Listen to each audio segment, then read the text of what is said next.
Sebenarnya agak lucu memang, Indonesia sebagai eksportir batu bara 45% terhadap dunia. Apa? Ya, batu bara untuk listrik itu kan 45% dunia, itu berasal dari Indonesia. Nah sekarang begitu harga turun, kita nggak bisa bikin apa-apa karena ini bicara permintaannya sedikit, kita produksinya banyak. Nah ke depan atas apa yang diminta oleh DPR kepada kami untuk melakukan revisi RKAB, dan ini kita akan lakukan tanpa pandang bulu supaya menjaga stabilitas. Kalau kita harganya bagus, berarti negara akan mendapatkan pajak yang baik, pengusaha juga akan mendapatkan keuntungan yang baik. Nah, pengelolaan batu bara sumber daya alam kita jangan dimaknai bahwa hanya untuk 5 tahun, tapi nanti kita tinggalkan untuk anak cucu kita. Kalau memang harganya belum bagus, ya kita kelola dengan penuh hati-hati. Sebagian kita harus tinggal kepada anak cucu kita. Jangan kita beranggapan bahwa seolah-olah dunia ini hanya untuk diri kita aja. Kita kan sebentar lagi ini akan wayamnaunal maun sebagian kan, kira-kira begitu. Jadi cara pengelolaan sumber daya alam kita juga harus hati-hati. Lanjut. Oh, ini sudah masuk di listrik. Ngeri kali. Listrik Bapak Ibu semua, listrik yang terpasang sekarang untuk tahun 2025 semester 1 itu 105 gigawatt. Artinya selama satu semester ini terpasang 4,4 gigawatt. 4,4 gigawatt ini sama dengan 4.400 megawatt. Begitu Pak Dirjen? Oh. Sama dengan 4.400 megawatt atau 4,4 gigawatt. Ini pembangunan yang COD. Ya Pak Dirjen? Sudah COD kan? Sudah COD. Jadi ada terjadi penambahan dibandingkan dengan 2024. Ini terkait dengan konsumsi juga yang terus menanjak. Kalau kita melihat trennya 2021, 2022, 2023, 2024, nah ini naik terus nih. Bapak Ibu semua. Oke, lanjut.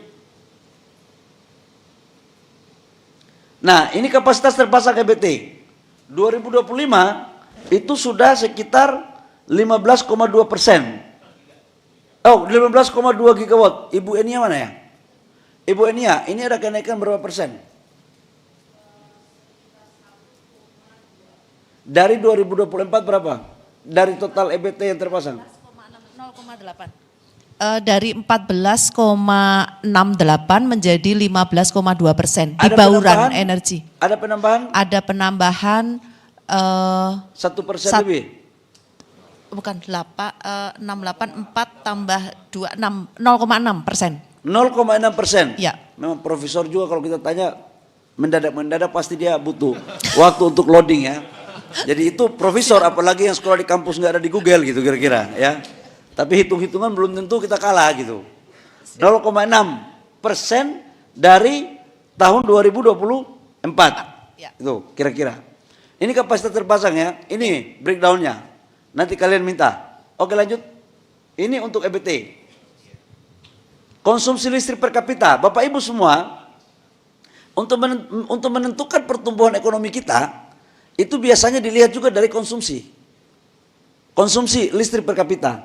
2021 1123, kemudian 2020 1173, 2023 1,37, 2024 1,41. Nah, Juli 2004 sampai dengan Juni 24 Juni 2025 itu sudah mencapai 1148. Target kita 2025 1464. Ini tinggal berapa bulan aja kan, kira-kira begitu, tinggal 6 bulan. Lanjut. Oh, ini biodiesel. Bapak Ibu semua, ini biodiesel B40 ya. Target kita kan 13,5 juta di tahun 2025. Realisasinya sudah 6,8. Artinya sudah sampai dengan 50,4%. Dan insya Allah akan terjadi. Sekarang saya jujur untuk mengatakan bahwa memang ada PSO dan non PSO. Bagi industri itu non PSO dan harganya memang berbeda dengan PSO karena itu di-cover oleh BP2PKS atau oleh pemerintah. Nah, kita lagi mencari formulasi untuk bagaimana agar perusahaan-perusahaan industri bisa memakai B40 atau B40 dengan harga yang terjangkau. Lanjut. Realisasi investasi sektor SDM. Nah, investasi kita di semester 1 2024 itu totalnya 11,2%, 11,2 miliar US dollar. Ya. Kemudian di semester 1 2025 itu 13,9 miliar US dollar. Ini kebanyakan ini adalah di sektor minerba dan migas. Ini investasi kita. Jadi 13,9 miliar itu sekitar hampir 200 triliun lah. 200 triliun lebih investasi kita di bidang SDM. Lanjut. Ini apa lagi nih? Oke. Ini PNBP. Target PNBP kita, Bapak Ibu semua, di tahun 2025 itu 254,5 triliun, 254,5 triliun. Jadi bayangkan total APBN kita pendapatan itu sekitar 10 sampai 11-12% dari target pendapatan negara itu dari sektor SDM. Itu PNBP toh. Kalau kita bicara tentang pajak PPh badan yang bergerak di bidang migas, ini lebih dari ini, sekitar 15,5% dari total pendapatan negara. Jadi SDM ini salah satu kunci dari bagaimana bisa negara bisa mendapatkan pendapatan dan sekaligus menjalankan amanah pasal 33. Ini. Jadi sudah realisasi 54,5% Paris. Sekalipun begini kami tetap tidak meminta tambah anggaran. Itu. Kalau tidak dikasih kita tidak minta. Tapi kalau enggak dikasih-kasih juga berarti udah enggak tahu diri itu namanya. Itu. Kira-kira itu.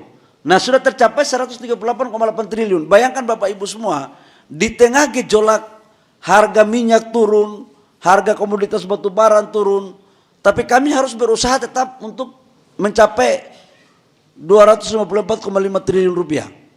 Dan ini adalah target yang diberikan oleh Bapak Presiden. Bapak Presiden memberikan target kepada kami, jangan sampai PNBP turun. Caranya bagaimana? Menteri diurus. Makanya kita lakukan begini-begini. Oke lanjut.